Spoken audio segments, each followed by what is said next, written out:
first set sa FEU. Noel Zarate kasama po si Noreen Go, Mia Kalim. Yes, the 5-set crew is intact dito po sa Shake Ace B-League. Well, prior to that, yung sinasabi ni Coach Nene, butas yung gitna ng FEU. Evident yung sa play na yun. Here's Giselle C ngayon. Bagang, ang layo ng buwelo. Abang naman doon si Mayi Prochina.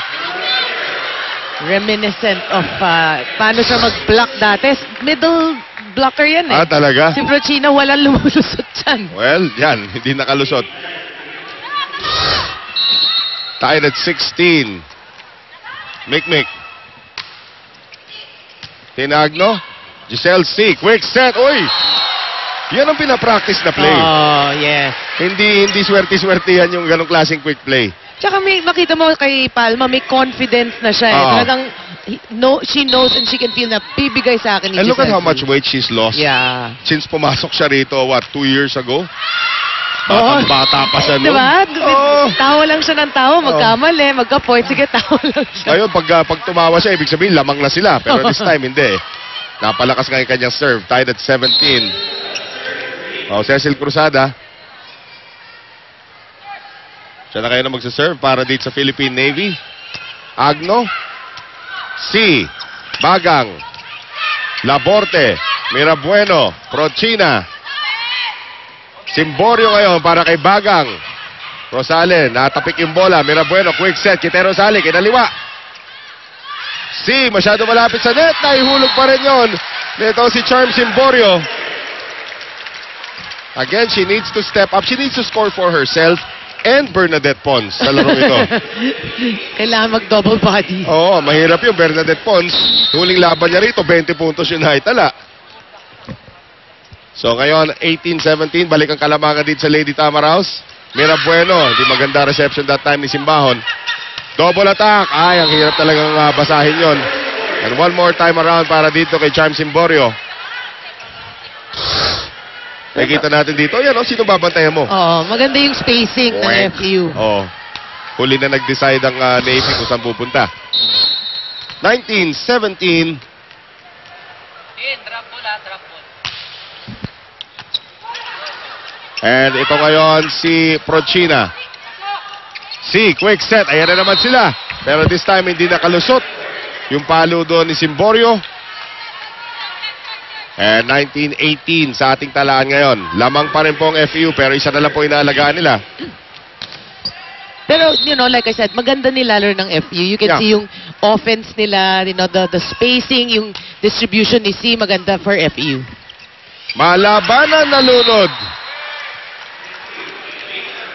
Yan yung mga quick set na if you're the center spiker, parang parang nalulunod ako. Ang bagal na ng bola. Kailangan na saklolo pag gano'n. 19-all. Tsaka yun yung pinakawalang poise na palo no? Dawson. Dagabay Simbahon. Suson ngayon. Nakaabang naman doon si Simborio. Dawson. C. Balik ulit kay Charm. Mikmik. Galing sa likod. Mayi Prochina. Wow, back row. Wala. Kailangan niyang gawin eh. Oy, second ball. Yun, nakuha rin. And Dawson. Gets it across. Mirabueno. Kite Rosales. Yes! Pero makita natin sa plays ng Navy, talagang kulang pa sila sa practice. Because normally, you don't see yung stress na lang. Diba? High school lang yun. Ngayon, high school pa nga. May mga quick na rin. But you can see that nangangapa pa rin tong Navy. Eto, babalik na naman sila kay Suson. Nice dig that time by Bagang. Combination play. Samantha Dawson. Smart play. Ilan points ng FEU sa mga hulog-hulog lang, no? That's right. Ayun nga, try to exploit yung speed advantage that they have here against the Lady Sailors. Drop ball. Charm Simborio. Cruzada. Mirabueno. Suson. Hulog din. Bawian lang, Yan ang talagang lalamang. Kung hulugan lang, lamang ang Navy. Dito. Kahit nakapikit ka, alam nila saan nila dadalhin. So 21-20 ngayon. Will this be the first time that the Philippine Navy will take a set in this tournament? If it's Fun Family Pizza, it's gotta be Shakey's. Samantha Dawson has other ideas. Ito yung yung bunot kay Samantha Dawson, no? She's usually a starter para dito sa kupunan ng FEU and would usually be Bagang who would be coming off the bench. Yes. Jerry Malabanan, tied at 21. Ang maganda news para kay Coach Shaq, si Palma is back in front. Right.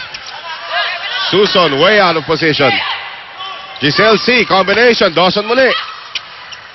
Michelle Simbaho now, going to Suson. Giselle C, runner. Ay, ang ganda ng timing doon ni Mikmik. Basang-basa ni Mikmik Laborte. Si Mikmik pa. The defensive demigod Yes. of Philippine volleyball. Di ba, Miaks? Demigod. Yun na nga yun. Talaga kailangan may idolo na siya na nakalagay sa isang shrine pagdating sa defense. 22-21. Tinagno, Giselle C. Going to Samantha Dawson. Uy, Dawson, napako doon sa linya. It's been Dawson against the Lady Sailors dito po sa twilight of the first set.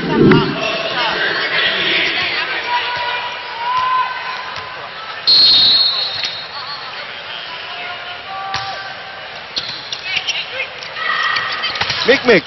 Ah, ganda naman nun. Again, si Mikmik, dinadaan sa experience. Hirap sabihin gulang eh. Dinadaan sa experience. Kinabig lang, no? Talagang Right. yung purpose niya is just to hit it off the And I think blocker. we can say that Mikmik is 30 years old. Also, because she doesn't look like she's 30 years Yeah, old. that's Yun ang true. maganda. Serafika. Here's Giselle C. Bagang again. So, Serafika ngayon, going to Cecil Cruzada. 1-point lead. Now we are tied. Nice block there from Remy Palma. That's right, single block. Ang haba rin. Remy Palma is what? 5'11", approaching 6 feet already. 19 years old. Ano pa gagawin mo dyan, di ba? Eto na, it's who wants it more at this point.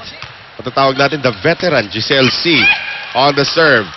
And Mikmik with the runner. Giselle C gets to it. Kimborio now setting up for Bagang. Nice block again by Mikmik.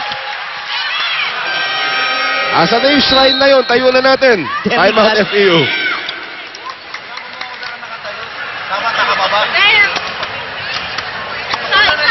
Habaan mo yung palo, yun na. Sa palo? Palo. Yung combination block. Nulog mo yun sa gilid, patay. Ha? Kasi, ginagamit yun, dito timing. Tayo na. Ay, gano'n maganda. Patay tayo. Okay, kaya pa yan. Sikap lang. Kapit lang. Discard tayo, discard tayo. Mikmik ngayon. Tinagno. Giselle C. And na naman yung double attack. Pero net violation against Remy Palma. At dyan po magtatapos ang ating first set. So for the first time this tournament, the Philippine Navy takes a set 25-23 kontra dito sa FEU. Dikitan yung ating first set. And the experience of the Lady Sailors prevailed that time. At nahabang na ang ngiti si Coach Nene Ibanez. Chavez, hintayin po natin ang ating shaky shake and play. But again, itong kupunan ng FEU, they have to remember they are the faster team. They did not employ that in sa ating first set. And then shaky shake and play natin na rin. Si Mikmik Laborte using her experience. And buhay pa yung bola. Kalo, tapos na nun. And then mablangkay niya si Bagang. Okay, so there you go. 25-23, end of the first set. Ako si Cecil Tabuena Cruzada ng Team Navy at kayo'y nanonood ng Shakey's V-League Season 10.